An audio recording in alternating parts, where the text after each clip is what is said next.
찰스 스펄전 목사님이 어느 날 길을 걷고 있는데 한 소년이 세 장의 쇠를 괴롭히고 있어요. 목사님이 소년에게 얘야 너 그 쇠를 어찌 하려고 그러니? 물었어요. 그러자 좀 더 괴롭히다가 실전하면 죽여버릴 거예요. 뭐 대수롭지 않게 말합니다. 그러지 말고 그 쇠를 내게 팔지 않으련? 그러자 소년은 100달러 주면 팔지요. 농담으로 말했습니다. 새 한 마리 100달러에 살 사람은 없습니다. 그런데 스펄전 목사님은 100달러를 주고요. 그 새를 샀어요. 그리고 그 다음 주일 설교 시간에 그 새 장을 들고 단상에 올라갔습니다. 그리고 그 거금 100달러를 주고 산 새를 교인들에게 보여주며 이렇게 설교했습니다. 어느 날 하나님께서 모든 사람을 사망과 저주의 새 장에 가두고 괴롭히는 마귀에게 물으셨습니다. 사망과 저주의 새 장에 가두고 괴롭혀. 이 괴롭히는 마귀에게 물으셨어요. 너는 이 사람들을 어떻게 할 셈이냐? 마귀가 대답합니다. 서로 질투하고 미워하고 싸우는 것을 가리키려고 합니다. 그리고 내 맘대로 갖고 놀다가 죽여버리죠 뭐. 사망과 저주의 새 장에 가두고 괴롭히는 마귀. 마음껏 지 맘대로 가지고 노략질하고 놀다가 버린다는 거예요. 그때 하나님께서 말씀하십니다.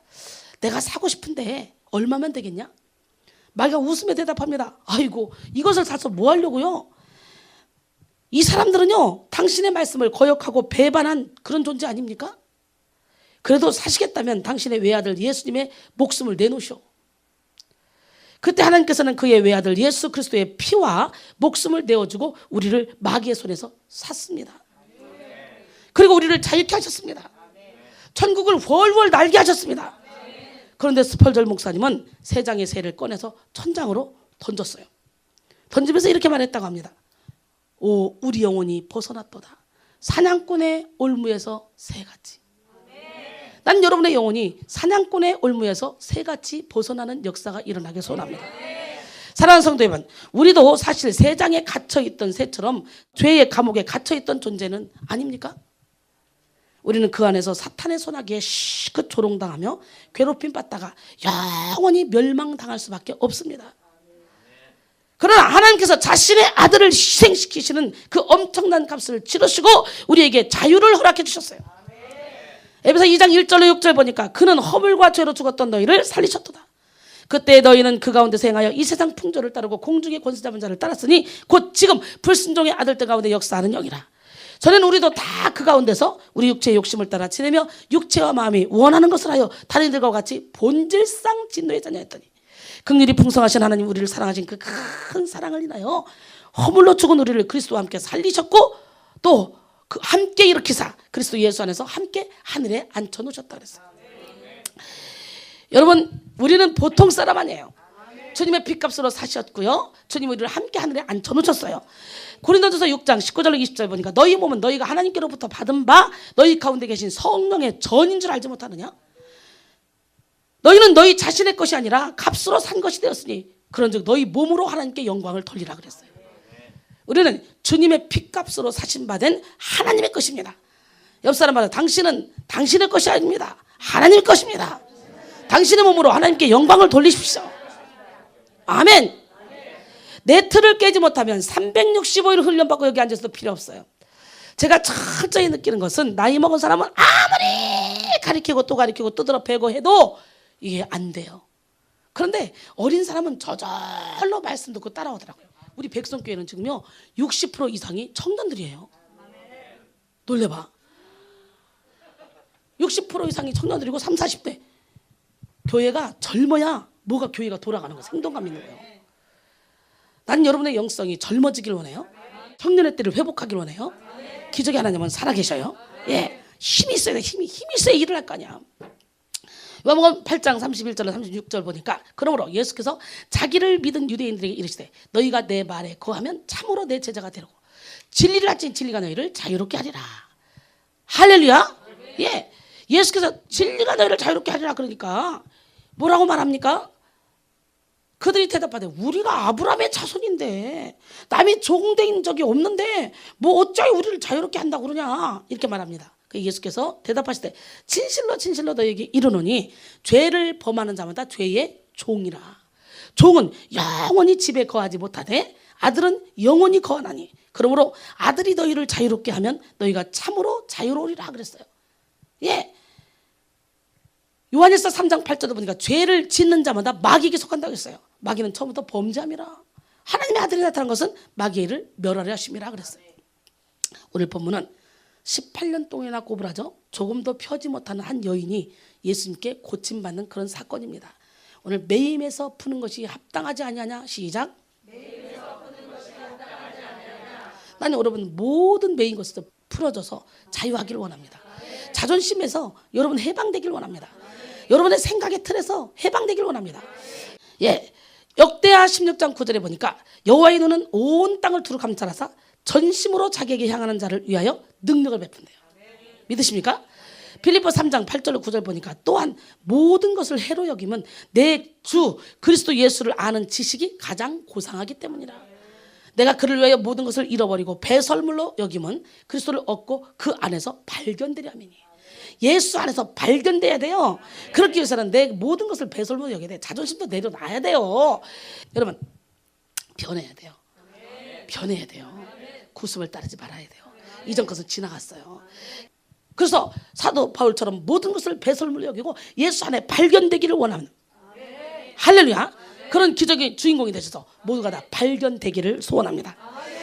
성경은 이렇게 연약한 우리를 불쌍히 여기시고 긍휼히 여기면서 먼저 찾아오시는 예수님의 모습을 곳곳에서 기록하고 있습니다. 마태복음 9장 36절 보니까 무리를 보시고 불쌍히 여기시니. 무리를 보시고 어떻게 여겼어? 이는 그들이 목자 없는 양과 같이 고생하며 기진함이라 그랬어요. 예, 마태복음 20장 30절로 34절 보니까 맹인 두 사람이 길가에 앉아 있어요. 근데 예수께서 지나가신다는 얘기를 들어요. 그래서 듣고 소리를 질러 이르되 주여 우리를 불쌍히 여기소서. 지금 못 보죠? 예수를 못 봐요. 그러나 들을 수도 있잖아요. 그러니까 우리는 내가 없는 거 가지고 없다고 한탄할 게 아니라 있는 걸 가지고 사용해서 주님을 찾아야 된다는 거야. 어? 우리는 근데 어때요? 있는 거는 아주 작게 보이고 없는 것만 커 보여서 내가 못 보는데, 내가 팔이 없는데 어떻게 피아노 쳐, 내가 눈이 없는데 어떻게 예수를 봐, 이러면서 포기하고 있잖아요. 그게 아니라 있는 것을 사용해서 예수님을 찾고 찾는 기적의 주인공이 되기를 원합니다. 예, 다윗의 자손이여 우리를 불쌍히 여기소서. 무리가 꾸짖어 잠잠하라 하니까 막 더 크게 소리 지릅니다. 이르되 주여 우리를 불쌍히 여기소서 다윗의 자손이여 하는지라. 예수께서 머물러 서서 결국은 그 두 맹인 때문에 가다가 머물러 서는 거예요. 이렇게 예수님의 발걸음을 멈추게 하는 기적의 주인공이 되기를 원합니다. 그들을 불러 이르되 너희에게 무엇을 해주길 원하냐?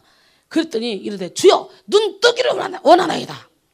예수께서 불쌍히 여기사 그들의 눈을 만지시니 그랬어요. 예, 그러니까 왜 눈 안수해? 이런 사람 헛소리하지만 성경에 보면 눈에 침 뱉고 막 눈에 안수하고 눈에 만지고 막 이래. 예수님께 눈을 만졌는데 어떻게 만졌는지 어떻게 알아? 이순신이 얌전하게 만졌지만 예수님은 진짜 막 이를 만졌는지 어떻게 알아?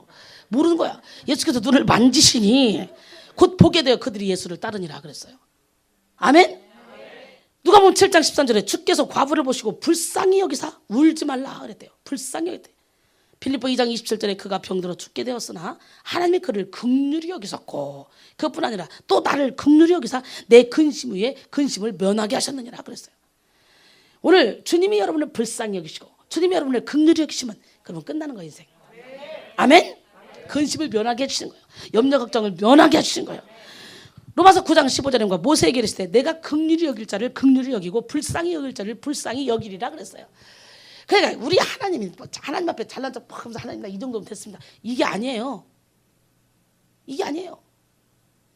내가 긍휼히 여길 자를 긍휼히 여기고 내가 불쌍히 여길 자를 불쌍히 여긴다 그랬어요.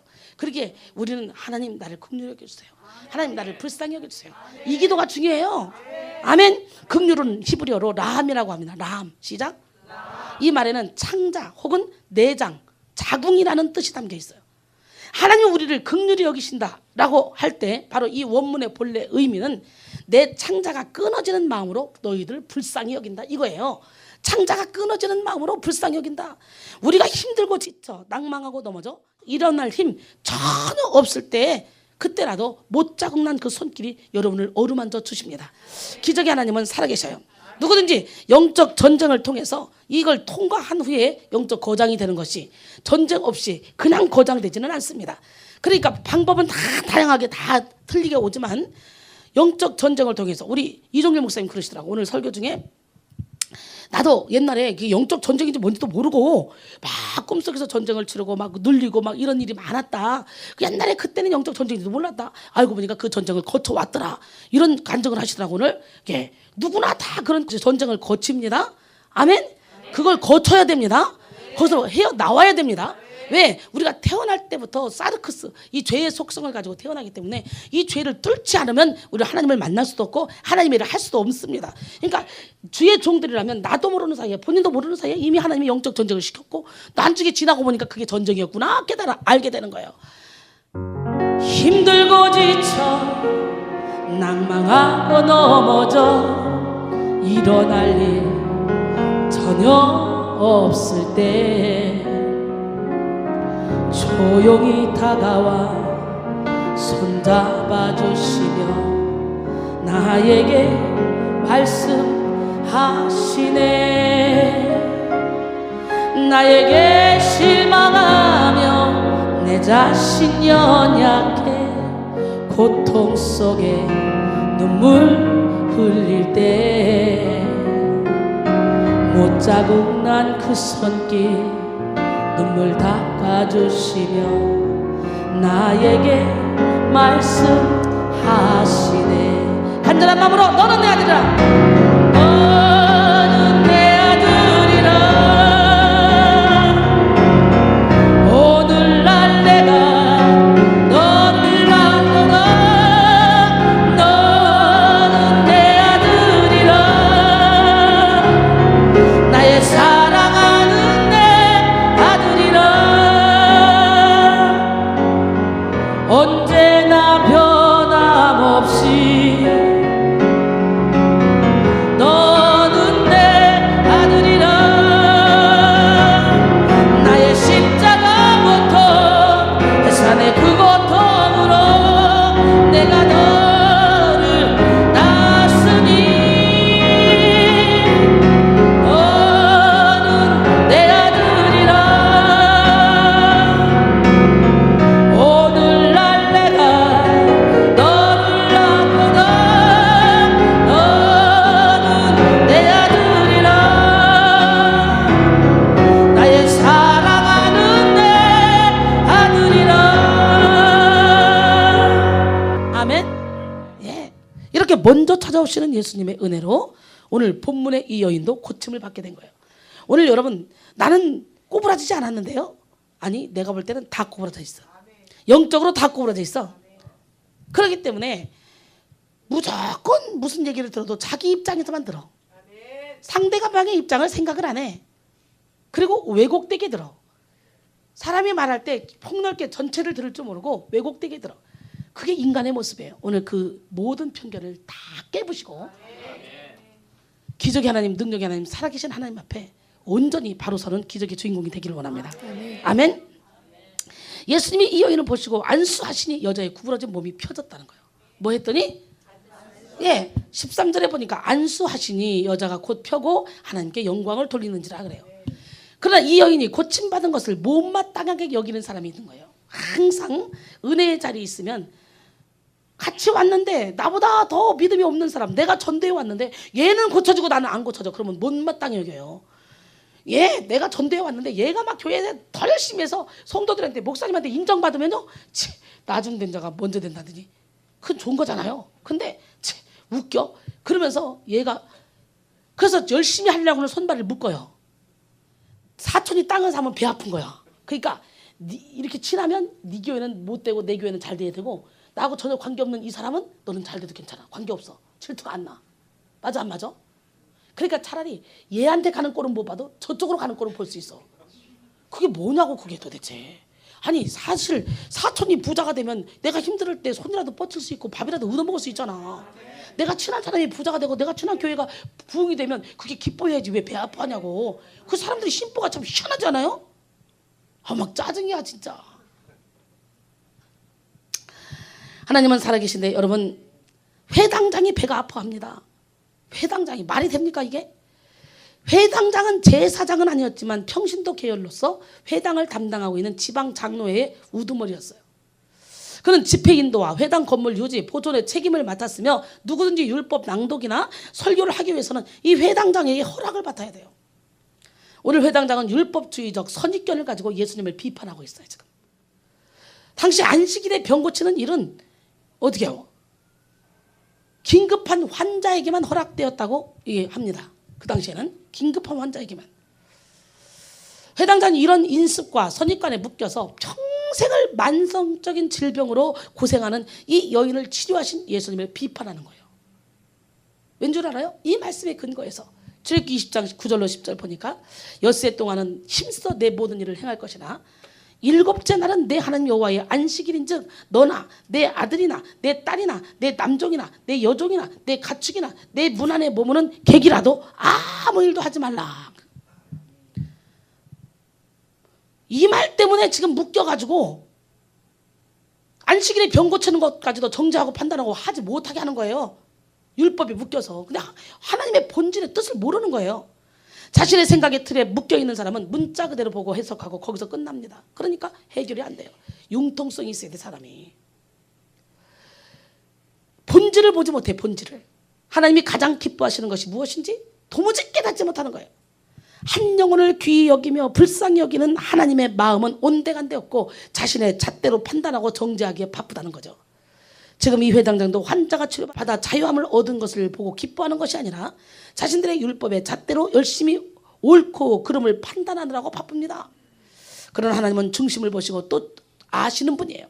자신의 틀을 내려놓지 못하는 사람은 결코 진리 안의 자유함을 얻을 수 없습니다. 또한 이렇게 스스로 묶여있는 자들은 자신도 묶을 뿐만 아니라 주변의 모든 사람들까지도 꽁꽁 다 묶어버리고 말아요. 예수님은 회당장에게 말씀하셨어요. 주께서 대답하여 이르시되 외식하는 자들아, 그렇게 말하는 율법적으로 말하는 그 자에게 외식하는 자들아, 너희가 각각 안식일에 자기의 소나 나귀를 외양간에서 풀어내어 이끌어가서 물을 먹이지 않느냐. 그러니까 하나님의 백성이 병을 고치는 것은 마치 외양간에 끌고 가서 물을 먹이는 거랑 똑같다. 그 얘기에 지금요? 그 얘기입니다. 물을 먹이지 않느냐? 아니 18회 동안 사탄에게 매임받은 이 아브라함의 딸을 안식일에 이 매임에서 푸는 것이 합당하지 않냐? 이게 왜 잘못된 거냐? 예수님은 이렇게 말씀하심으로 인해서 사람들의 틀을 깨뜨리고 계셔요. 난 여러분들의 틀이 다 깨졌으면 좋겠어요. 틀이 깨져요. 틀이. 참 이 틀을 못 깨더라고. 이 틀을 못 깨요. 그래서 어떤 그룹은요 율법에 묶여 있고요. 이 서기관과 바리새인들처럼 이 회당장처럼 어떤 목사님들이 율법에 꽝꽝 묶여 주일날 지금도 꼼짝달싹 못하게 하는 분들 참 많습니다. 또 어떤 분들은 전혀 말씀하고 관계없이 완전히 자유한다고 해서 방종하고 있고요. 참 안타까워요. 여러분은 잘 분별하시기 바랍니다. 그래서 여전히 많은 사람들이 틀을 깨지 못하는데 예수님은 지금 이 말씀에서 이 회당장에 그 사람들의 틀을 깨뜨리고 계셔요. 사랑하는 여러분, 우리도 어쩌면 여전히 어떤 한 부분에서 깨지지 못한 틀을 가지고 있을지 몰라요. 이 틀을 깨야 돼요. 예, 깨야 돼요. 이거 깨야 돼요. 그래야 자유해져요. 자신만의 잣대 그 틀을 완전히 박살내야만 우리는 진리 안의 자유 가운데 거할 수 있는 거예요. 오늘 설교 제목과 같이 모든 매여있는 것들로부터 자유케 되는 여러분 모두가 되길 원합니다. 예, 그러다면 여러분 너도 나도 할 것이 다 묶여 살아요. 다 묶여 살아요. 매여 살아요. 매여 살아. 묶여 살고 있는데 그러다면 우리는 어떤 것들에 묶여 있습니까? 성경에 나오는 인물들 중에도 어떤 것들에 묶여서 어떤 이유들로 하여튼 묶여서 그 인생을 실패로 치닫게 하는 그런 사람들이 많이 있습니다. 압살롬은 권력에 묶여서 아버지 다윗 왕을 몰아내고 왕자를 차지하려겠어요. 권력에 묶여서. 난 여러분들이 어떤 거에도 묶이지 않고 예수 안에서 자유하기를 원해요. 저는 그저 주님 한 분 있으면 만족하고 주님 때문에 기쁘고 즐겁고 행복하고 아름답게 인생을 살아갑니다. 예, 여러분, 압살롬은 권력에 묶여서 아버지 다윗 왕을 몰아내고 왕자를 차지하려고 했어요. 그래서 사무엘하 15장 1절로 4절 보니까 그 후에 압살롬이 자기를 위하여 병거와 말들을 준비하고 호위병 50명을 그 앞에 세우니라. 압살롬이 일찍이 일어나 성문 길 곁에 서서 어떤 사람이든지 송사가 있어서 왕에게 재판을 청하러 올 때에 그 사람을 부르는 거야. 이리 와봐, 이리 와봐. 야, 너 어느 성읍 사람이야? 너 어느 지파 사람이야? 아, 나 어느 지파에 속하였습니다. 압살롬이 말합니다. 야, 네 일이 옳고 바르다마는 네 송사를 들어줄 만한 사람을 왕께서 세우지 않았어. 예, 그러니까 이 땅에서 내가 재판관이 되고 누구든지 송사나 재판할 일이 있으면 내게로 오는 자는 내가 정의를 베풀 거야. 그러면서 가로채버려요. 가로채서 그래서 자기 사람을 만드는 거야. 자기 사람. 권력에 묶여가지고 자기 사람을 만들어야 나중에 자기가 아버지를 몰아내고 왕이 될 거 아닙니까? 그 다음에 엘리사의 종 게하시는 물질에 묶여서 나하만이 거절했던 그런 선물을 자신의 것으로 가로챘어요. 그러다 결국은 뭐예요? 물질에 묶여있던 게하시는 결국 나병에 걸리고 말았어요.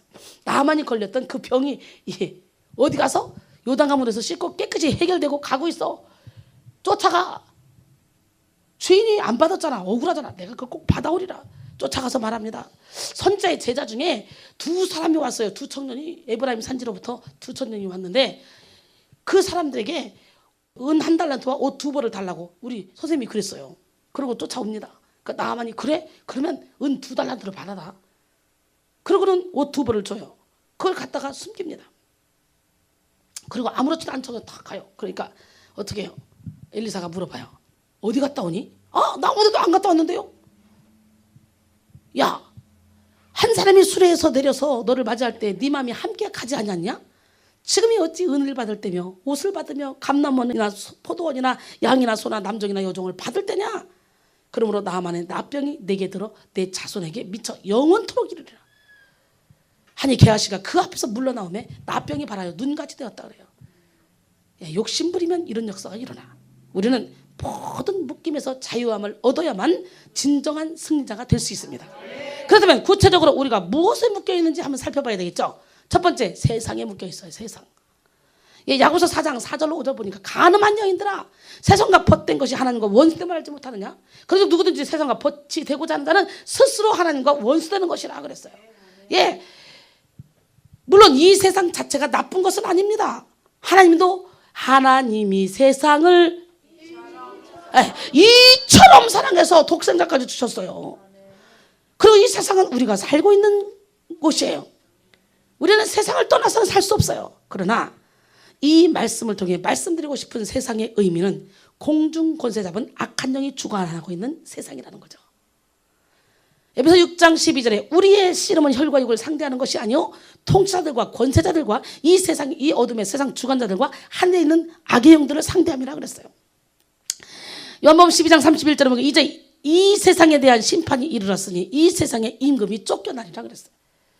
우리의 싸움은 세상에 보이는 것들과의 싸움이 아니라 세상 속에 보이지 않는 영과의 싸움이 되었습니다. 우리의 이 세상 싸움은 실제 보이는 것 뒤에 역사하는 악한 세상의 영인 이 사탄 마귀와의 싸움인 거예요. 그래서 창세기 6장 5절로 6절 보니까 여호와께서 사람의 죄악이 세상에 가득한과 그의 마음으로 생각하는 모든 계획이 악할 뿐임을 보시고 땅 위에 사람 지으셨음을 한탄하사 마음에 근심했다 그러잖아요. 결국 다 흩어버리잖아요. 여러분, 핑크라고 하는 학자는 이렇게 말했습니다. 하나님은 세상을 만드셨지만 죄는 이 세상을 만들었다. 똑같은 것 같죠? 하나님은 세상을 만드셨지만 죄는 이 세상을 만들었다는 거예요. 즉 하나님은 우주 만물과 아름다운 세상을 만들어 주셨지만 죄가 들어와서 바로 이 세상을 만들어 놨다는 거예요. 이 어이가 없는 죄로 가득한 관영한 이 악한 이 세상을 만들어 놨다는 거예요. 그러게 이 세상 신인 사탄을 우리는 물리쳐야 되는 거예요. 세상의 특징은 간단하게 3가지로 요약할 수 있습니다. 요한일서 2장 16절에 보니까 이는 세상에 있는 모든 것이 육신의 정욕과 안목의 정욕과 이생의 자랑이래요. 육신의 정욕에서 육신은 헬라어로 사르크스입니다. 사르크스는 일반적으로 신체적인 의미에서 인간을 의미하나 오늘 본문에서는 영적인 것과 대조를 이루는 악한 욕망의 근원을 말합니다. 그리고 정욕은 금지된 일에 대한 근본적이고 지극한 욕망을 의미하죠. 다시 말해 육신의 정욕은 타락한 사람의 본성으로 하나님의 뜻에 어긋나고 하나님을 거스르는 그런 욕망이나 욕심에 사로잡혀 자기 만족만을 추구하는 그런 자세를 의미하는 것입니다. 그래서 갈라디아서 5장 19절로 21절 보니까 육체의 일은 분명하니 곧 음행, 더러운 것, 호색, 우상수, 매추술, 원수 맺는 것, 분쟁, 시기, 분냄, 탕지는 것, 분열함, 이단, 투기와 술취함, 방탕함, 이런 것들이 다 육에 속한 것들이요. 이런 일들을 행하는 자는 하나님 나라를 유업으로 받을 수 없다고 말했습니다.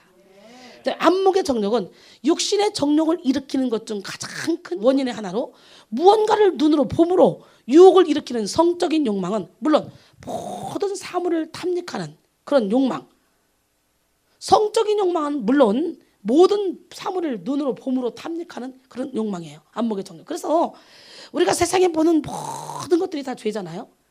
하다못해 뉴스만 봐도요, 막 살인자, 음란, 막 아주 그냥 바글바글합니다. 그래서 나는 그 죄를 짓고 싶지 않은데 견물생심이라고 보는 대로 나도 모르게 되는 거예요. 듣는 대로 나도 모르게 나오는 거예요. 그래서 보는 것들이 죄로 돼서 얼마나 많은 악한 영들이 집을 짓고 있는지 몰라요. 그래서 예수님도 병 고칠 때 눈을 자꾸 누르더라고. 여러분, 기적의 하나님, 능력의 하나님, 살아계신 하나님이 여러분의 눈에 안수해 주셔서 여러분의 눈이 열리길 원해요. 육신의 눈이 닫히고 영의 눈이 열리기를 소원합니다. 아멘. 많은 경우 하나님을 거스르는 욕망은 우리의 눈을 통해 자극되고 전달됩니다. 그래서 눈으로 짓는 죄가 가장 많기 때문에 눈 축사 받는 것이 그토록 힘들지만 또 그만큼 효력도 큰 거예요. 그래서 하나님이 가장 싫어하는 것 중에 흘기는 눈.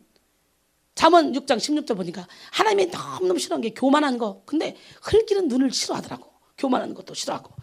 여러분, 대표적인 예는 선악과를 바라보는 하와의 눈이나 목욕하는 밧세바를 바라보는 다윗의 눈에서 우리가 찾아볼 수 있는 거예요. 예, 창세기 3장 6절에 보니까 여자가 그 나무를 본즉 먹음직도 하고 보암직도 하고 지혜롭게 할 만큼 탐스럽기도 한 나무인지라. 여자가 그 열매를 따먹고 자기와 함께 있는 남편에게도 주매 그도 먹은지라. 사무엘하 11장 2절에는 보니까 다윗이 왕으로서 자리가 잡혔어요. 부하들은 다 전쟁터에 갔고 전쟁은 계속 승승장구 이기고 있어요. 그러니까요, 나태해진 거예요. 하루 종일 자다가 저녁 때에 그 침상에서 일어나요. 얼마나 게으른 거예요. 저녁 때에 다윗이 자기의 침상에서 일어나서 왕궁 옥상에서 거닐다가 그곳에서 보니까 한 여인이 목욕을 하는데 심히 아름다워 보이는 거예요. 그 밧세바가 아주 나쁜 사람인 것 같아. 신랑이 없는 틈을 타서 이웃집에 우리 왕이 사시지, 그래 창문을 열어놓고 내가 벗고 목욕을 하면 이 왕이 보고 나를 꼬실까? 음란이 있었는지. 여자가 어떻게 목욕하는데 그거 보이게 하고 있어? 그래, 이 밧세바 이거 수상해 이거. 항상요, 이게 손뼉이 마주쳐야 바람도 피는 거지. 이렇게 되면 안 되는 거예요. 그래 안 그래? 아유 진짜 나빴어. 아니 왕이 잡아갔다 할지라도, 왕이 동침하자 그런다 할지라도 내가 죽으면 죽으리라 정조를 지켜야지. 그잖아. 왕이시여, 사실은 내가요 당신이 부리고 있는 우리아의 아내입니다. 바로 아래 윗집 살면서 우리가 이런 일을 어떻게 범하겠습니까? 이래야지. 요셉처럼 말이야. 예? 하나님 앞에서 내가 죄를 질 수 없다. 그리고 옷이라도 벗겨서 나가서 누명을 써서 죽더라도 뭐 감방에 들어가든 뭘든. 이 밧세바 이 싸가지가 없어. 남자야 뭐 열여자 싫다는 남자가 어딨어. 보는 대로 다 가지려고 그러지. 아닌가? 여기는 아닌가 보지. 이 안목의 정욕, 이게 무서운 거예요. 이게. 즉 무엇인가를 봄으로 소유하고 싶고 착취하고 싶은 그런 마음을 갖게 되는 것이 안목의 정욕이에요. 이 시간 안목의 정욕을 버리고 오직 하나님만을 바라보는 여러분 모두가 되기를 바랍니다. 그 다음에 이생의 자랑. 이것은 썩어질 육신의 삶을 과시하는 것입니다. 이것은 또한 세상 속에서 자신을 드러내기 위한 헛되고 허무맹랑한 과장을 뜻하기도 합니다. 예를 들면 은사, 재능, 업적, 관록, 경력, 직분 등을 자랑하는 거예요. 이 생의 자랑이란 하나님께 영광과 감사를 돌리기보다는 자기가 잘나서 이런 것을 이룬 것처럼 과시한다든가 사람들 앞에서 내세우고 싶어하는 그런 마음들을 가리켜요. 그래서 이 세상이나 세상에 있는 것들을 사랑하지 말라. 누구든지 세상을 사랑하면 아버지의 사랑이 그 안에 있지 않다. 요한일서 2장 15절은 말씀했어요. 고린도서 4장 18절 보니까 우리가 주목하는 것은 보이는 것이 아니요 보이지 않는 것이니 보이는 것은 잠깐이요 보이지 않는 것은 영원함이라 그랬어요. 아멘. 그러게 우리는 어떻게 돼요? 고린도서 10장 17절 말씀처럼 자랑하는 자는 주 안에서 자랑하네. 자랑하는 자는 어디서 자랑해? 주 안에서. 아멘. 이 세상의 사람들은 모두 다 육신의 정욕, 안목의 정욕, 이생의 사랑에 묶여서 살아갑니다. 그러나 이런 세상의 욕심에 매여 있으면 예수님을 볼 수 없고요, 참 자유를 누릴 수도 없어요. 우리가 자랑할 것은 오직 주님밖에 없어요. 그러니까 주 안에서 자랑해야 돼요. 오늘 말씀을 통해 욕심에 끌려 미혹되었던 모든 삶에서 해방되는 여러분 모두가 되기를 원합니다. 지금 우리는 무엇에 묶여 있는지에 대해서 살펴보고 있습니다. 첫 번째는 세상에 묶여 있다고 그랬어요. 세상의 특징은 육신의 정욕, 안목의 정욕, 이생의 자랑이라고 그랬어요. 이 여기서 우리는 풀려야 해요. 그 다음에 둘째 뭐냐? 과거에 묶여 있어요. 어디에 묶여 있어요? 과거는 좋은 거든 나쁜 거든 빨리빨리 해방돼 나와야 돼요. 대부분의 사람들은 좋은 일이든 나쁜 일이든 과거에 매여 살아. 이미 다 지난 일이지만 여전히 보이지 않는 깊은 곳에 상처를 끌어안고 현재를 행복하게 살아가지 못하는 경우가 많이 있다는 거예요. 과거의 실패는 우리 자신을 비난하게 만들고 항상 그 아픔을 곱씹게 만듭니다. 과거의 사건은 지났지만 여전히 과거에 묶여서 과거의 그림자 속에서 현재를 살아갑니다. 심지어 예수를 믿고 거듭났다고 말하는 그런 사람도 옛 구습을 버리지 못하고 또 여전히 해결되지 못한 그런 상처로 인해서 늘 승리하지 못하는 삶을 사는 자들도 많이 있습니다. 이 스타일이죠. 그 스타일을 버려야 돼요. 내 스타일은 없고 예수님의 스타일만 있어야 돼요. 나는 원래 성격이 소심해서요. 나는 원래 이런 사람이고요. 이런 사람이었어. 원래가 어딨어. 하나님이 지으신 형상, 아름다운 형상, 그 나를 우리는 빨리빨리 회복시켜야 돼. 그 나, 하나님이 지은 나는 하나님의 성품을 가지고 있는 나야. 뭐 내가 원래 소심하고 하나님이 소심한 사람이야? 그러니까 나라는 성품을 예수 이름으로 버리지 않고 나는 원래 A형이고 나는 원래 B형이고 나는 원래 O형이고 나는 원래 이런 사람이기 때문에 난 이렇게 살아야 돼. 이 여러분 자신의 틀에 묶인 거야. 그 모든 것을 십자가에 못 박아버리고 예수의 사랑으로 예수의 성품으로 예수의 온유한 마음을 품어서 예수님이 주신 자신감으로 모든 걸 품고 달려가란 말이지. 그게 능력이에요. 야, 문 목사님 오늘 아주 명언을 했더라고. 문 목사님이 그래. 성교사님이 착 단원들을 혼내는 걸 보면서 깨달은 게 있다고 그러더래요. 그것은 뭐냐?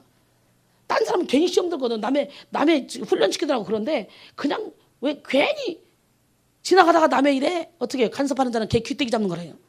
잠언 26장 17절에. 그거 물려버리지. 근데 문 목사님이 성교사님이 단원들을 훈련시키면서 쫙 보니까 생각이 사단에게 싹 뺏겨가고 잘못된 길로 싹 갈라 그러면 성교사님이 딱 쳐가지고 바로 딱 잡아오더라는 거예요. 이걸 알았다는 거예요. 그래서 이걸 배우고 싶다고 그러더라는 거예요. 멋지지 않아요? 이게 캐치가 돼야 되는데 어떤 사람은 365일 불평만 해. 왜 혼내? 어떻게 그럴 수 있어 사람이. 아이고 진짜 사람이 자존심도 있지. 그 사람 불쌍해 죽겠어. 뭐 이거 인정막이야. 그래서 성교사님이 그렇게 딱딱 생각이 뺏기려고 할 때마다 탁 쳐서 들어오니까 이렇게 제자가 이렇게 아름답게 양성될 수 있다고. 그러면서 문 목사님이 나도 그거 배우고 싶다고 그러더라잖아.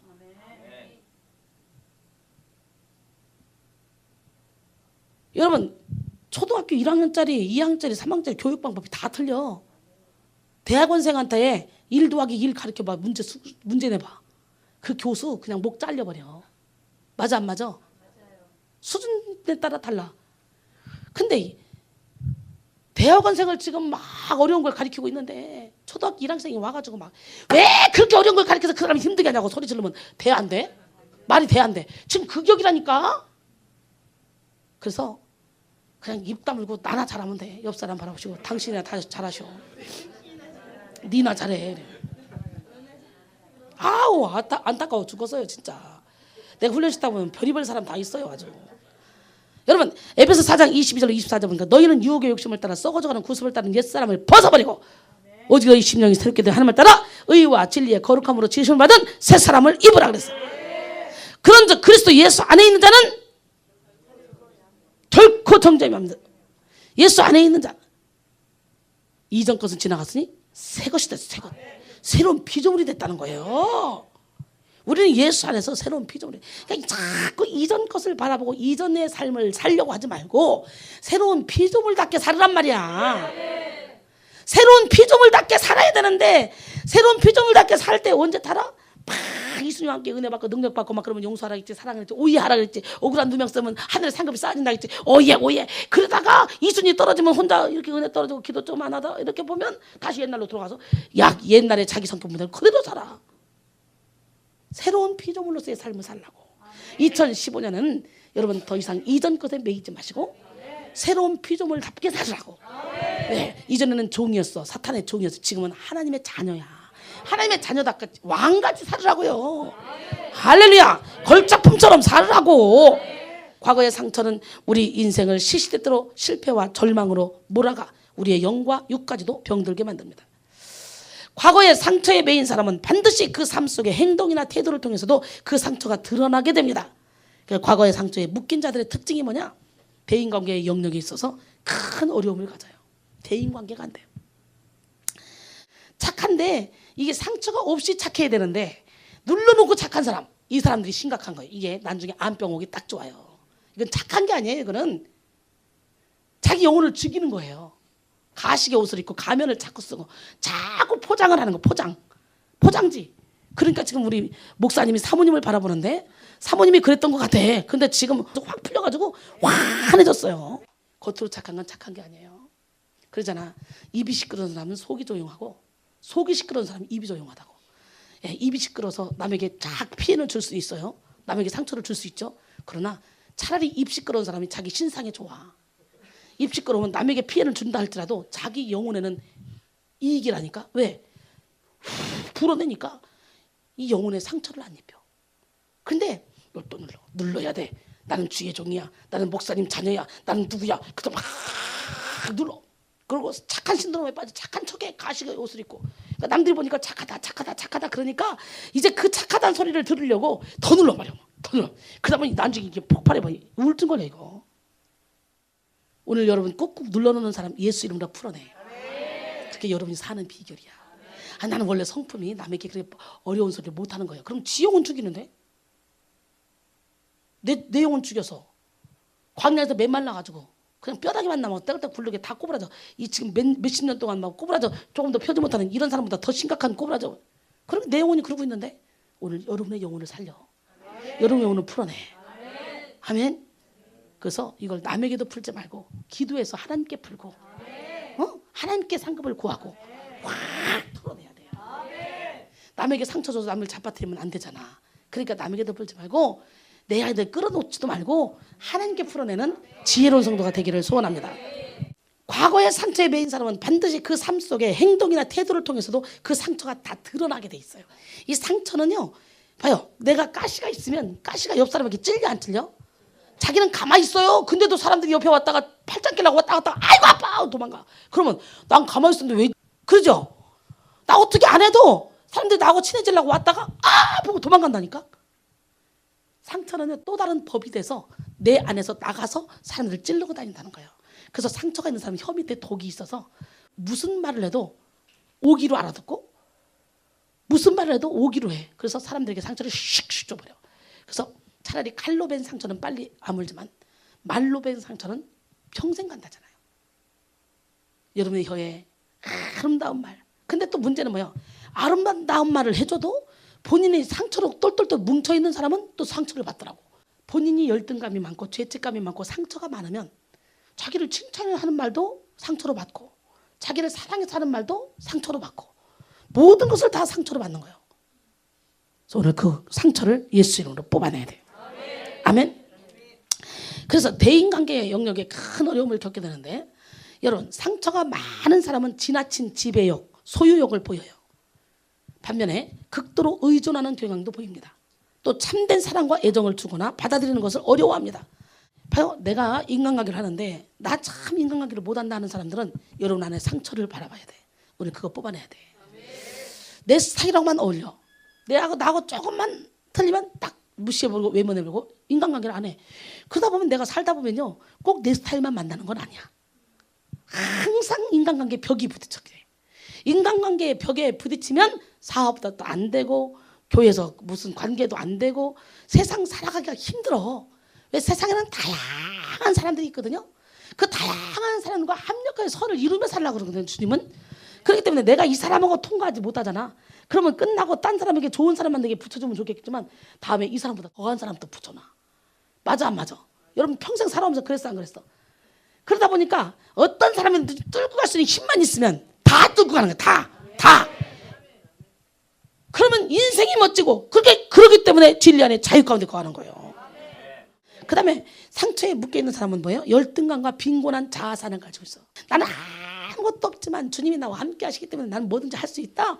이런 마음이 여러분에게 있으면요 진짜 겁날 게 없어요. 무서울 게 없어요. 그래서요 10원짜리 하나 없어도 주님과 동행하는 사람은요 당당합니다. 멋있게 살아갑니다 인생을.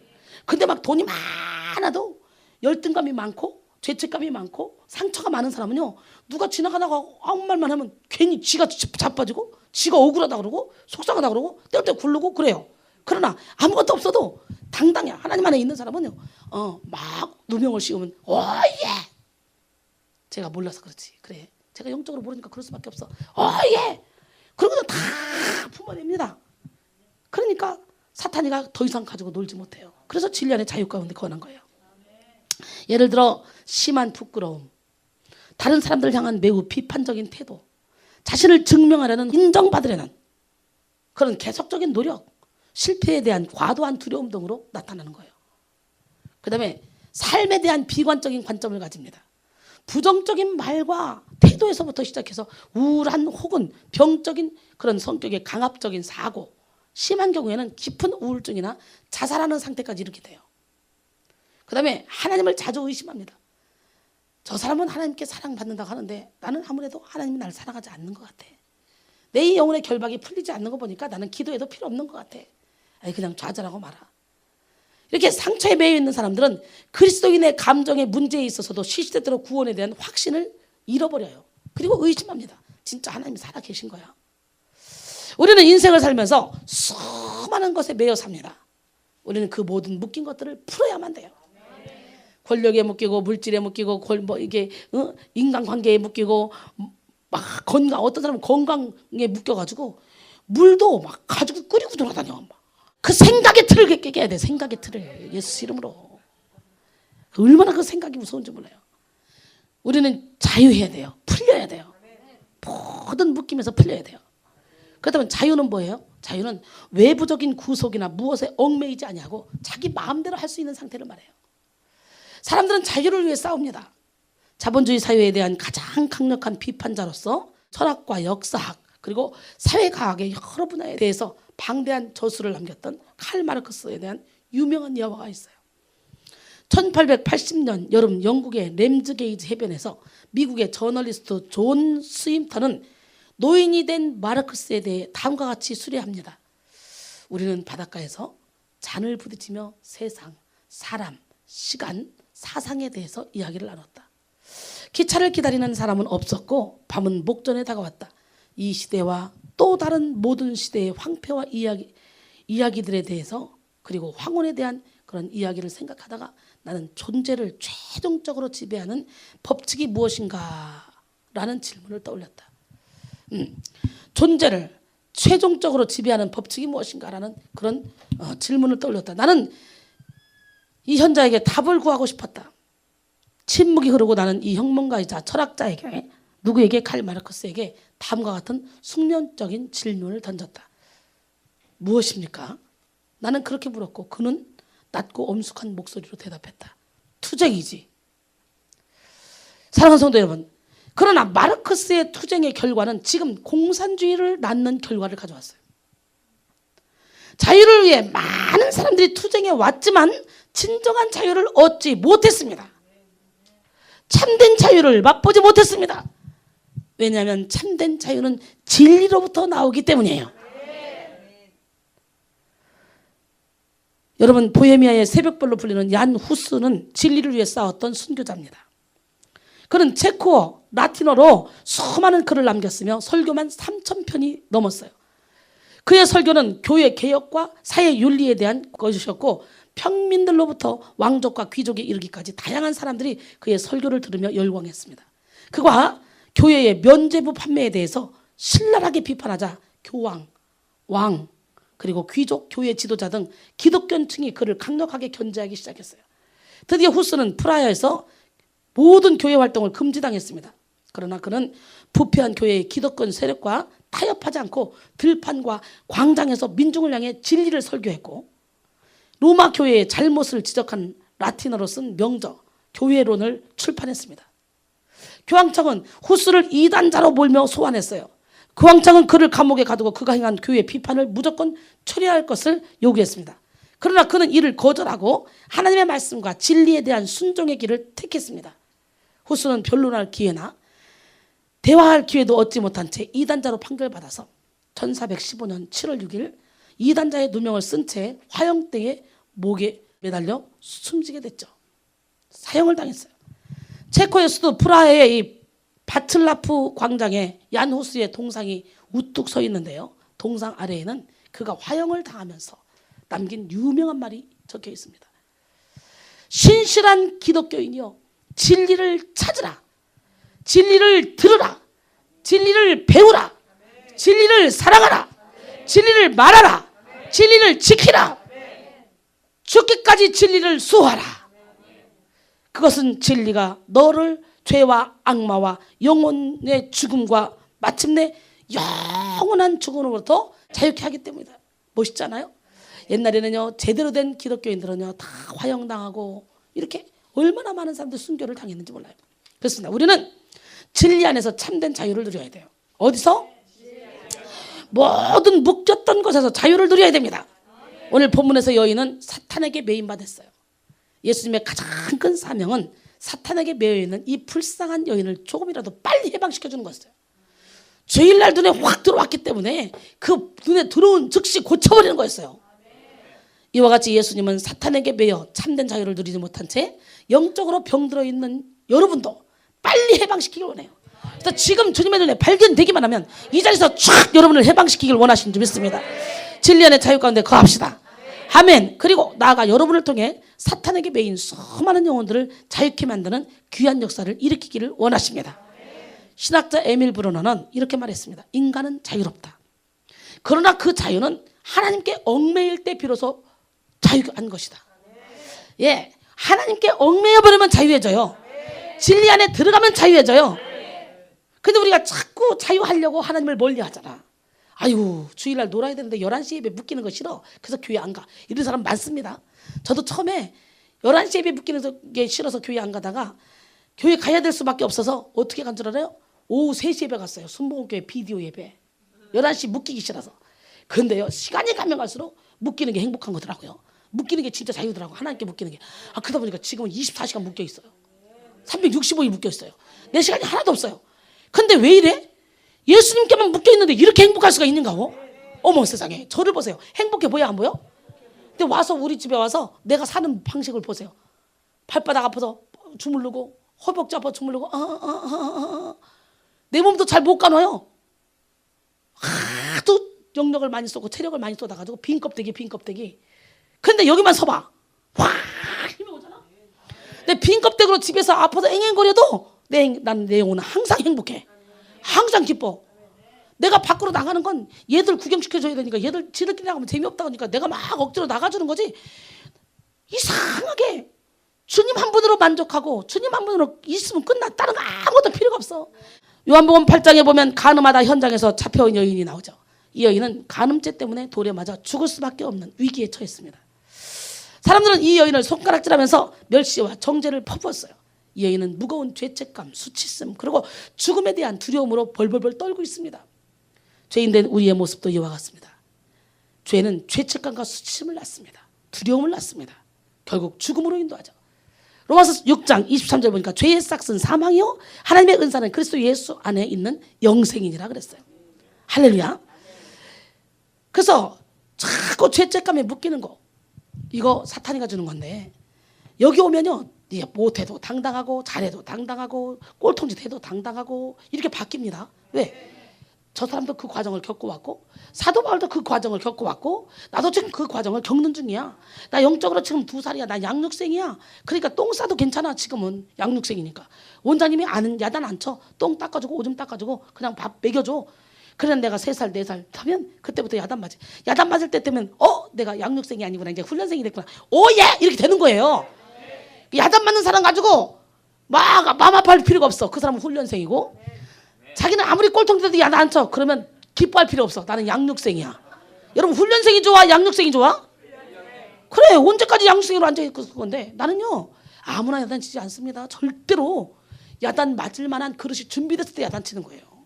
여기 데려와도요 여기 꼬망이들 잘 이제 막 훈련받지 얼마 안 된 애들은요 아무리 꼴통돼도 야단 하나도 안 칩니다. 앞장서 일하는 애들만 야단 치는 거지. 그래서 여러분 아무나 훈련시킨다고 한번 해봐. 여러분 여기 왔는데 내가 여러분 다 하나하나 훈련시킨다고 딱 보고 욕심이 아주 드글드글해. 보니까 이 음란이네 음란.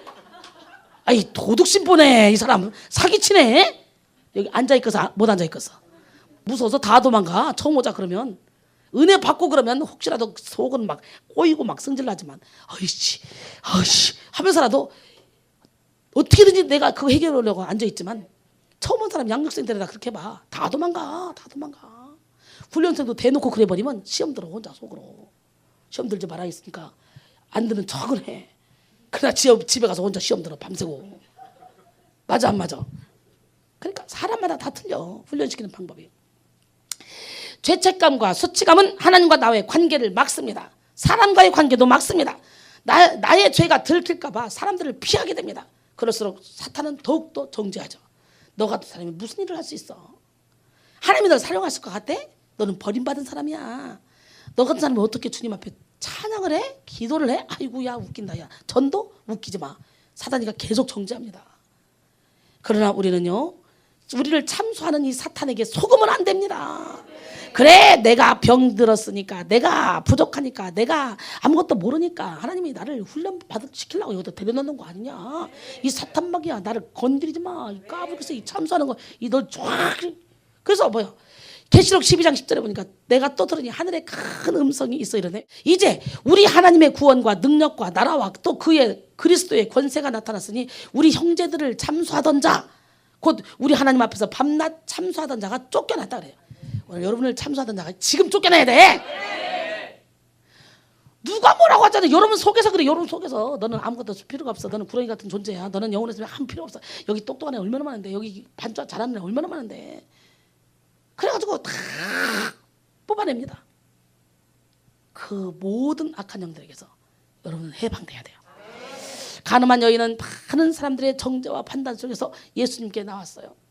끌려 나왔어요. 바리새인들은 진리의 차원에 서서 이 여인을 계속적으로 정죄합니다. 모세의 율법에는 이 여인을 죽이라 그랬는데 당신은 어떻게 할 겁니까? 예수님을 시험하려고 합니다.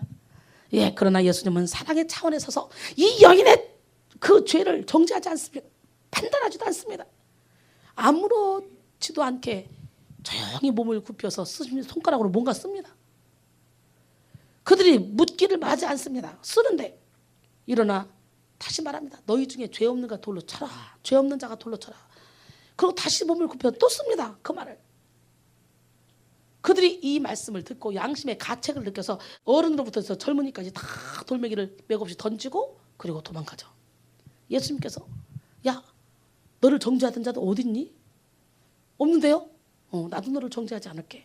다시는 가서 죄를 범하지 마라. 결국은 뭐예요? 음란한 게, 간음한 게 죄라는 거. 죄를 범하지 말라는 거예요. 예수님은 사랑의 차원에 서서 무한대의 사랑. 모세의 율법은 돌로 쳐 죽이라 했거든요. 그렇기 때문에 구약만 읽으면 여러분은 돌로 쳐 죽여야 돼. 그런 사람을. 그래서 율법을 주면서 그걸 지키라고 하는데 아무리 지키려고 해도 인간이 지켜집니까 그게? 그러니까 맨날 소, 황소 웅맹웅맹 찌찌찌찌 그거 막 잡아가지고 가져가 막 재단에 바치느라고 바쁩니다 지금요. 여러분 얼마나 간편하냐. 자동차에 지금요 황소 몇 마리 막 싣고 오려면 여러분 자동차 이거 작은 거 안 돼. 트럭 끌고 다니네. 트럭. 맞아 안 맞아? 아주 가난해서 돈이 없으면 비들기 싫으니까 자동차 괜찮아. 그러나 돈 있는 사람들은요 트럭 끌고 다녀야 돼. 막 큰 거. 그래가지고 맨날 막 싣고 동물들 싣고 와서 막 잡아야 돼. 피 팍 나고 막. 한 번에서 끝나? 죄질 때마다 맨날 와서 또 하고. 그런데 세상에. 그러니까 구약만 믿는 사람은 불쌍해 안 불쌍해? 불쌍한겨. 그래서 예수 믿는 사람은요 구약보다는 먼저 신약에 능통해야 돼. 신약에 능통하기 이전에 구약에 능통해버리면 율법에 빠져. 그러면 정죄하고 판단하고 막 이렇게 돼. 근데 신약은 구약에 의해서 읽혀져야 돼. 구약을 모르면 신약이 읽어지질 않아. 근데 구약에 너무 집중하고 파다 보면 율법에 빠져버린다는 거예요. 죄 흠이 있는 제사장들이 계속 대속했잖아. 응? 대신. 그러나 신약에서는 흠이 없는 우리 예수님이 한 방에 딱 제사를 끝내버렸어. 피 한 번 딱 흘리고 끝내버렸어 그냥. 그래서 우리는 가볍게 오는 거야. 그냥 빈 마음으로 오는 거야. 와서 우리 마음만 드리면 되는 거야. 근데 우리 마음 드리는 게 뭐예요? 너의 물질이 있는 곳에 네 마음이 있다. 그래서 우리는요 죄를 사해달라고 뇌물을 먼저 바치는 게 아니라 감사합니다. 내 죄를 사해줘서 감사합니다. 감사로 드리는 거예요. 자원에서 구약에 드리는 예물하고는 달라요. 색깔도 다르고 방식도 달라고 생각도 다 달라요. 하나님은 정말 멋있어요. 왜? 나같이 세상을 그렇게 좋아하는 사람을 세상과 나는 간곳 없게 만들고 오직 예수만 보게 만들고 세상에서 그렇게 누리며 즐겁게 살았던 나를 예수 안에 데려다 놓고 라면 줘도 감사해요. 국수 줘도 감사해요. 그게 제일 맛있어요. 그러면서도 행복하게 만들어.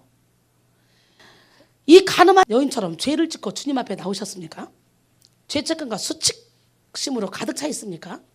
그럴지라도 우리는 예수님 앞에 나와서 예수님께 나의 모든 것을 드러내야 돼요. 내 모습 이대로.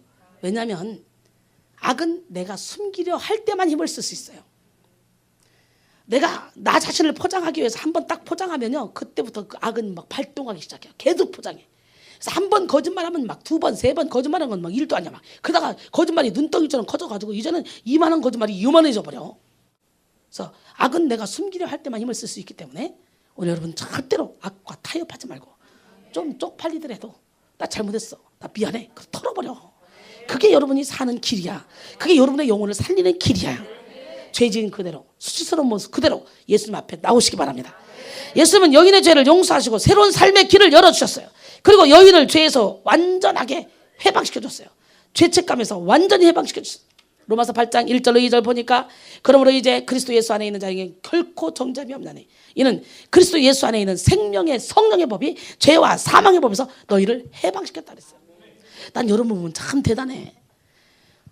20, 30분 설교 듣기도 힘들고 막 몸이 꼬이는데 도대체 몇 시간을 이렇게 앉아있는 거 보면 참 난 여러분 존경스러워 진짜.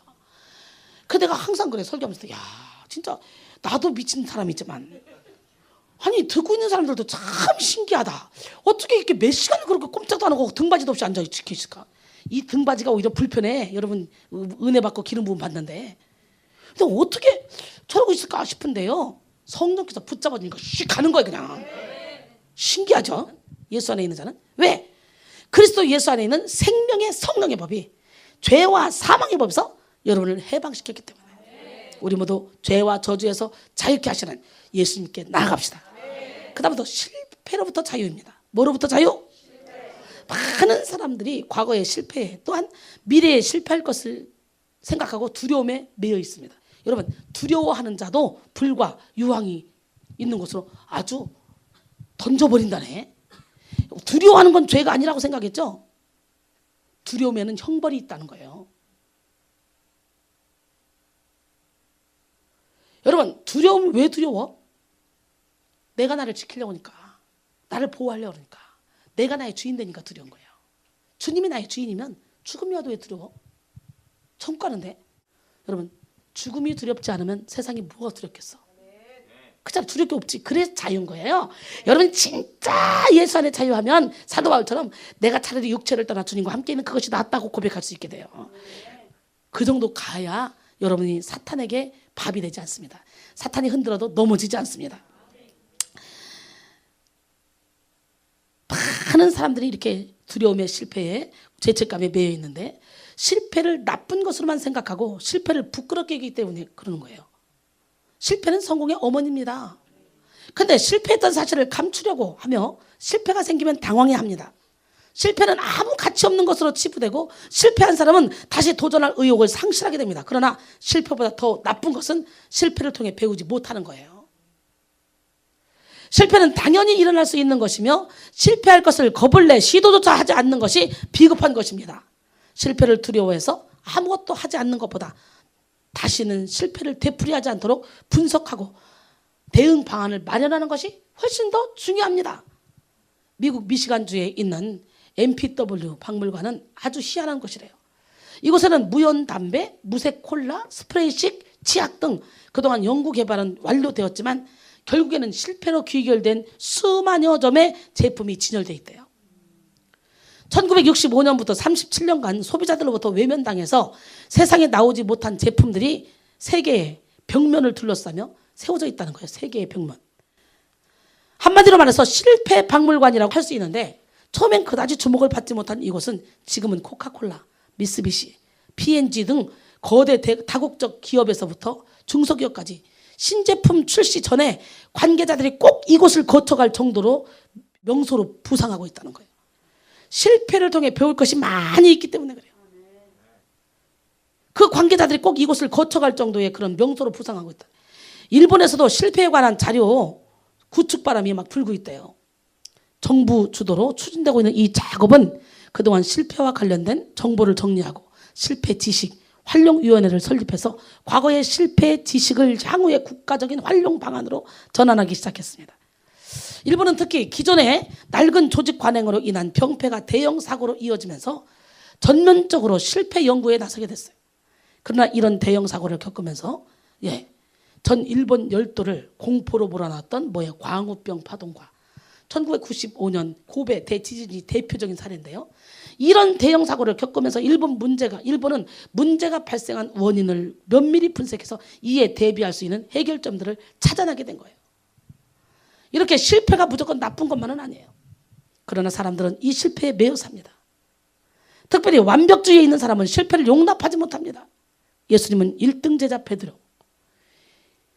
예수님의 그 1등 제자 베드로는 수도 없이 실패하는 사람이에요. 그러나 하나님의 큰 종이 됐죠. 언제나 베드로는 열심, 열정, 충성을 1등으로 하는 자였어요. 그는 직선적이며 자기 확신이 강한 사람이기도 했어요. 근데 이렇게 1등만 하던 베드로도 인생 최대의 실패를 맛본 적이 있습니다. 오직하면 예수님이 사탄이라고 했을까? 사탄아 데리러 물러가라. 그리고 새벽닭 울기 전에 네가 3번 나를 부인할 것이다. 아닙니다. 큰소리 뻥뻥 쳤지만 죽기까지 같이 가겠습니다 했지만 결국은 부인하고 맹세하고 부인하고 저주하고 맹세하고 부인하고 점점 부인의 강도가 강해집니다. 무시무시하지 않습니까? 바로 예수님이 십자가를 지시기 전 대제사장 가야바의 집들에서 3번이나 이렇게 주님을 부인했던 사건이 있죠. 이들은 부끄러운 실패와 절망의 과거 속에 갇혀서 살아가 이 실패에 그냥 매여 있는 사람. 오늘 여러분들은 실패로부터 자유해지길 바라요.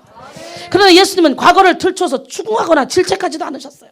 오히려 주님을 향한 열정과 사랑을 일깨워 주심으로 새로운 사명의 날개를 주심으로써 실패를 자유롭게 날아오르게 만들었어요. 누구? 베드로에게 네가 날 사랑해? 내 양을 먹이라. 네가 나를 사랑해? 내 양을 치라. 네가 나를 사랑해? 내 양을 먹이라. 결국은 3번의 부인한 것을 3번의 심령 치유를 통해 해결해 주셨어요. 사랑으로. 믿으십니까? 그러므로 사랑하는 성도 여러분, 한 번 실패했다고 좌절과 절망과 포기의 멍에를 매서는 안 됩니다. 포기하고 싶어질 때 위를 바라보시기 바랍니다. 예수님은 실패를 정죄하지 않고 실패를 딛고 다시 전진하기를 원하십니다. 미국 항공우주국은 우주선에 탈 승무원을 뽑을 때요, 실패 테스트를 한대요. 인생에서 심각한 위기를 겪지 않았거나 실패를 슬기롭게 극복한 경험이 없는 사람은 후보에서 탈락된대요. 제외되는 과정이래요. 왜냐하면 말로 다 할 수 없는 뼈아픈 실패를 경험하고 이를 극복한 사람만이 더 강하게 뛰어나게 위기 상황에서 적절하게 대처할 수 있다는 그런 판단에서 그런 거예요. 그러기에 실패를 조롱하는 사탄에게 속지 마시고 도전하시는 지혜로운 성도들이 다 되기를 원합니다. 실패의 멍에서 자유를 누리시길 간절히 소원합니다. 갈라디아서 5장 1절에 보니까 그리스도께서 우리를 자유롭게 하려고 자유를 주셨으니 그러므로 굳건하게 서서 다시는 종의 멍에를 매지 말라 그랬어요. 그 다음에 의심으로부터의 자유예요. 뭐로부터 자유? 신앙생활을 하다 보면요, 때때로 의심과 회의에 빠지게 될 때가 있습니다. 그래서 신앙이 침체에 빠지거나 오히려 퇴보하는 경우도 있어요. 지난 세기 동안 최대의 정통적이고 보수적인 목회자로 손꼽히는 영국의 로이드 존스 목사는 이렇게 말했습니다. 만일 어느 사람이 그의 신앙생활 가운데서 의심으로 마음이 어지러워졌던 적이 한 번도 없었다면 그런 사람이야말로 다시 한번 신앙의 기반을 검토해 봐야 될 것이다. 거짓된 평안을 누리거나 주제 넘은 신앙주의에 안주에 있지나 않은지를 확인하여 두는 것이 좋을 것이다 했대요. 성경에 나오는 위대한 인물이나 교회 역사 중에서 위대한 성도들 역시 거의 몇 차례의 의심과 이 침체의 늪에 빠진 적이 있습니다. 동방의 의인이라 불리는 존경받는 욥도 하루아침에 그 많던 재산을 다 파산하고 10 자녀들을 한 자리에서 다 집이 무너지는 바람에 목숨을 잃었어요. 뿐만 아니라 거기다가 발바닥에서 몸 정수리까지 종기가 나서 이 폐허된 집더미 위에 앉아 기와장으로 몸을 긁을 정도로 고난을 당했어요. 이것을 본 부인은 차라리 욕하고 죽어라, 하나님을 욕하고 죽어라. 그러나 그때도 욥은 야, 당신이 그래도 자기의 온전함을 굳게 지키겠느냐? 하나님을 욕하고 죽어라. 그랬더니 뭐래요 말해요? 그대의 말이 어리석은 여자의 말 같다. 우리가 하나님께 복도 받은 즉 어디 화도 받지 않겠느냐? 하면서 이 모든 일에 욥이 입술로 범죄하지 않아요. 그러나 결국은 욥기 3장에 가니까 범죄 막 자기 의의를 드러내면서 자기 태어난 날을 저주하기 시작해요. 막 저주하기 시작해요.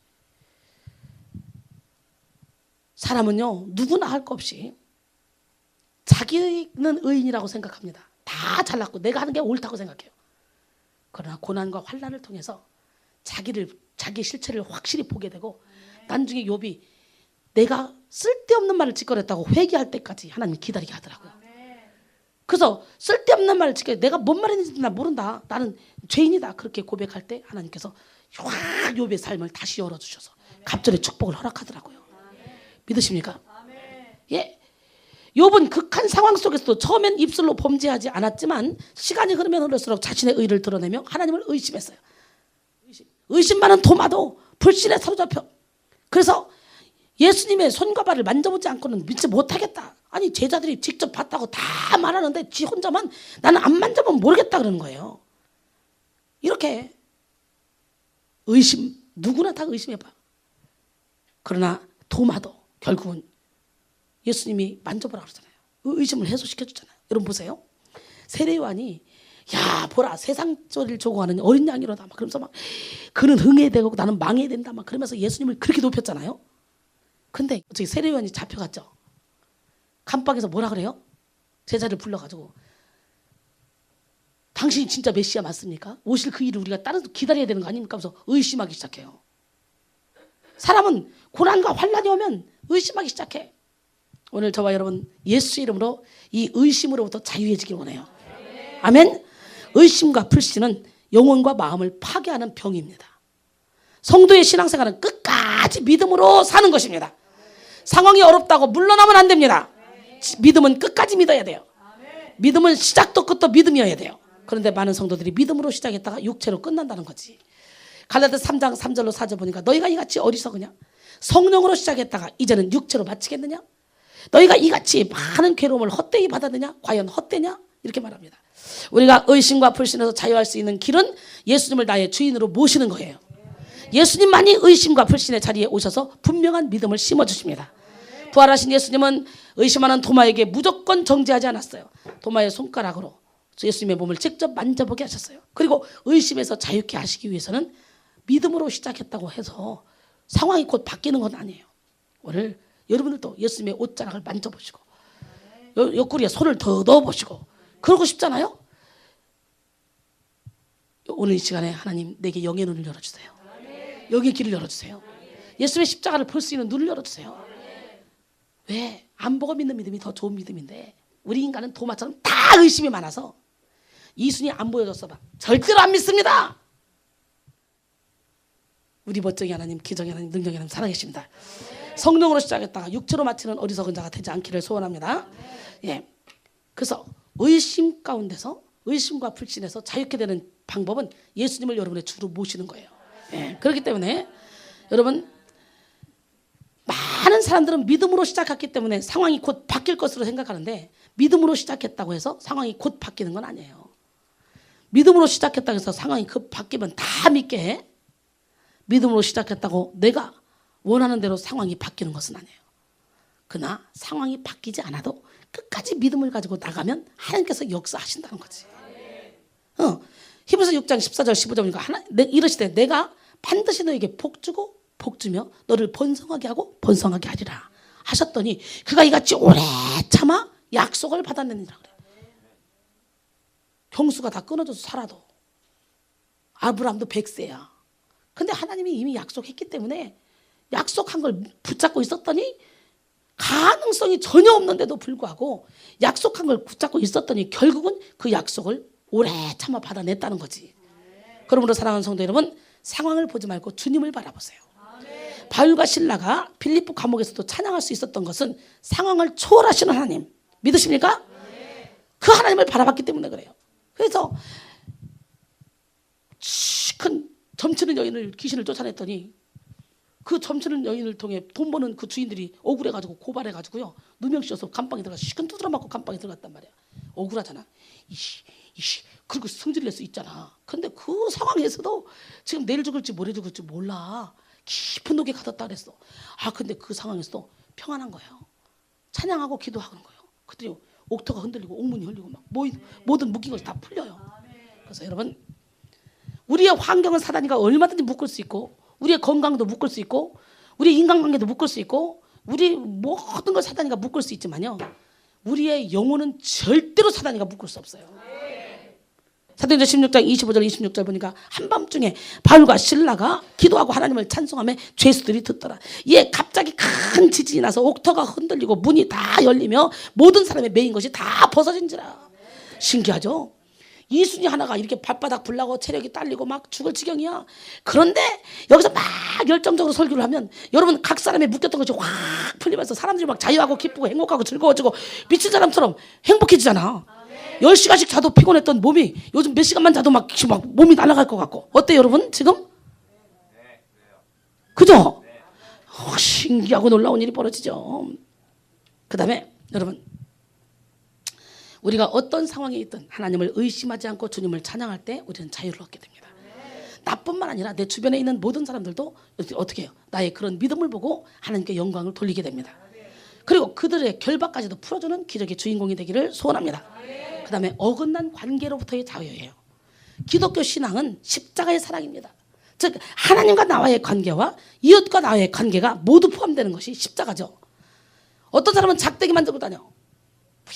열심히 기도하고 막 하나님을 향해서 막 생명 걸어.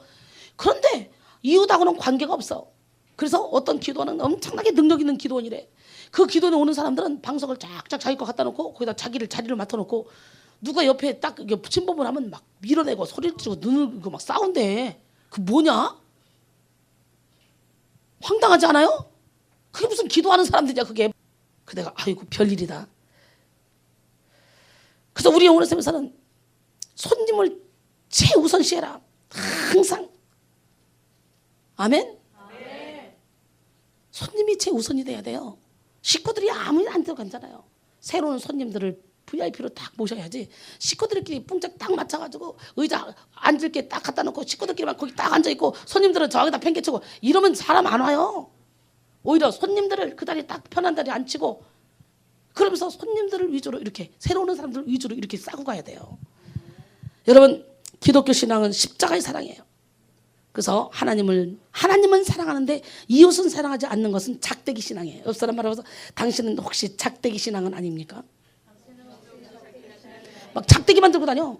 어떤 사람은요 막 한턱 쏘는 거 잘합니다. 막 교회 와서도 막 확 쏘고 밥 사주고 막 해요.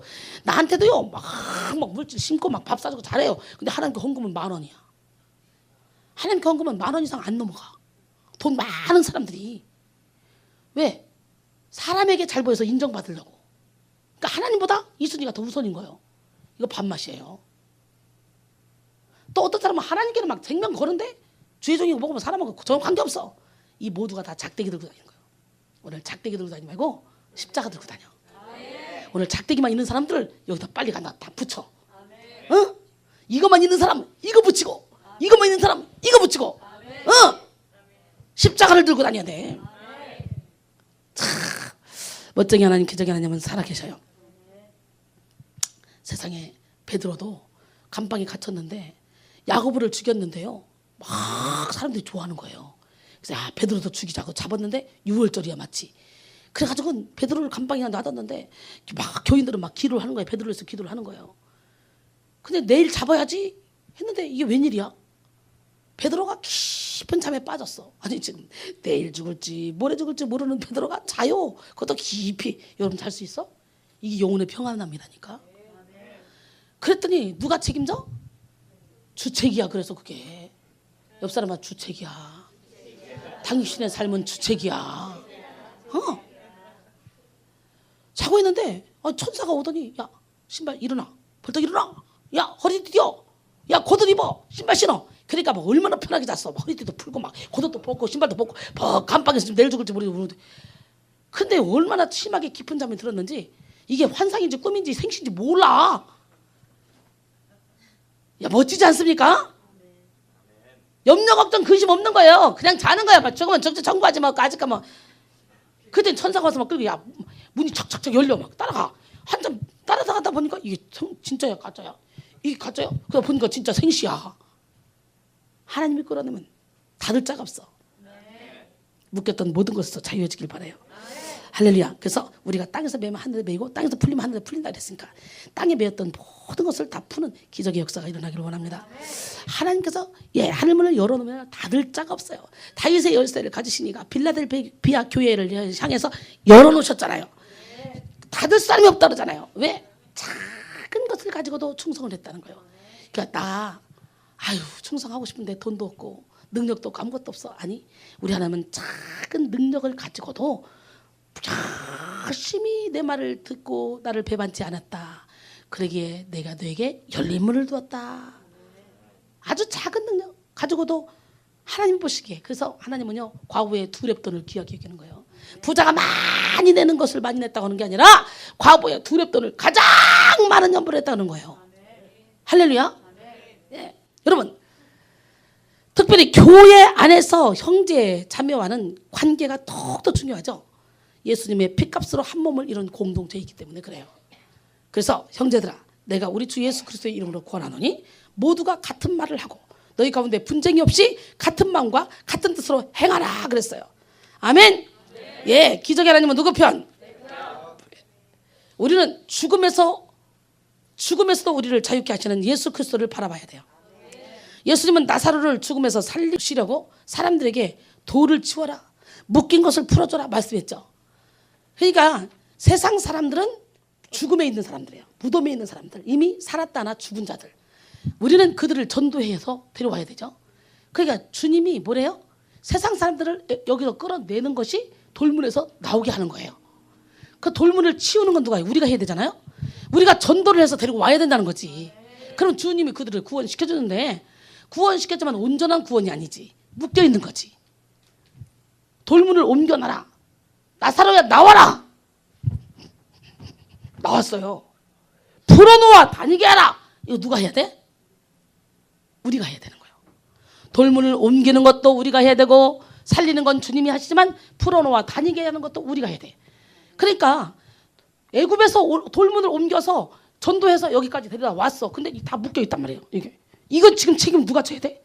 우리 교회 담임 목사님들이, 먼저 믿은 성도들이, 제가 이걸 풀어야 되는 거예요. 이걸. 근데 사람들이 살기는 사람들이 이거 한번 생각해봐, 상상해봐.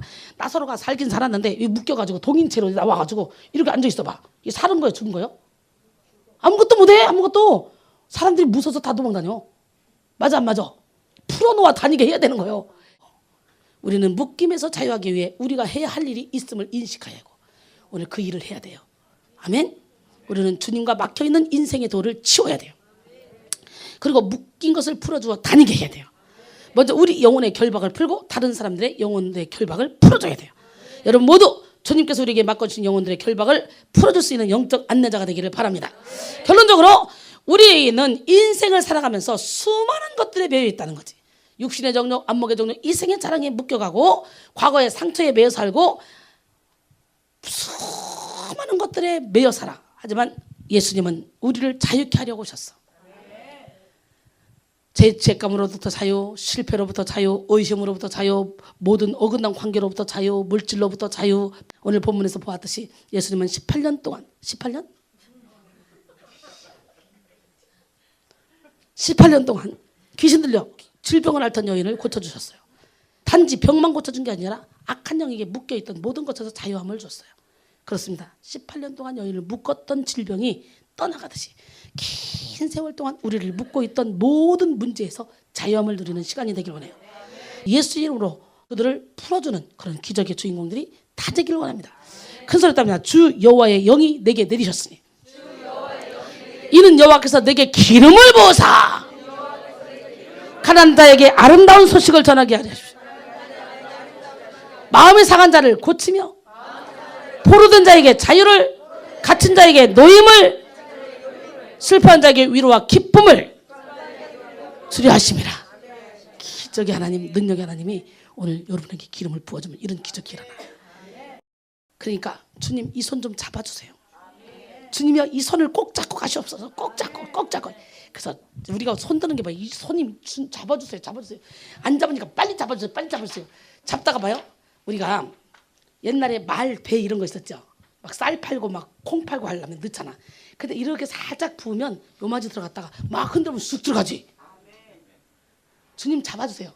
그러니까 주님 흔들면 누르고 흔들어 능력이 슉슉슉. 그런 의미에서 요제가 좋은 거야. 근데 그 요제는요, 자존심 센 사람 못한다? 그 미친 척 해야지. 어저께 요제하는 거 가르쳐 줬으니까 얘 기도할 때마다 그렇게 한번 써먹어봐. 그러면 능력이 막 묵직하게 돌아와. 그러면 주님이여 이 손을 꼭 잡고 가소서. 그러면 이러고 있으면 잡겠어? 그럼 어떻게 해야 돼? 어머 똑똑하기는. 이렇게 내밀어야 돼? 이렇게 내밀어야 돼? 이렇게? 그렇지. 높이 내밀어야 나를 잡지. 그러고 흔들어야지.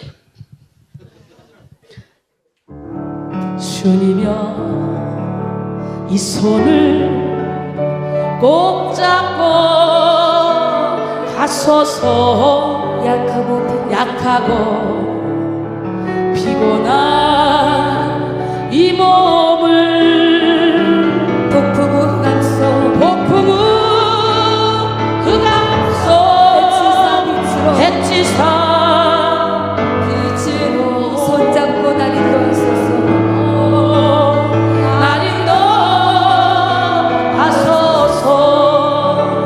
인생이 힘들고 고난이 겹칠 때 인생이 힘들고 고난이 겹칠 때 주님이여 날 도와주소서. 외치는 이 소리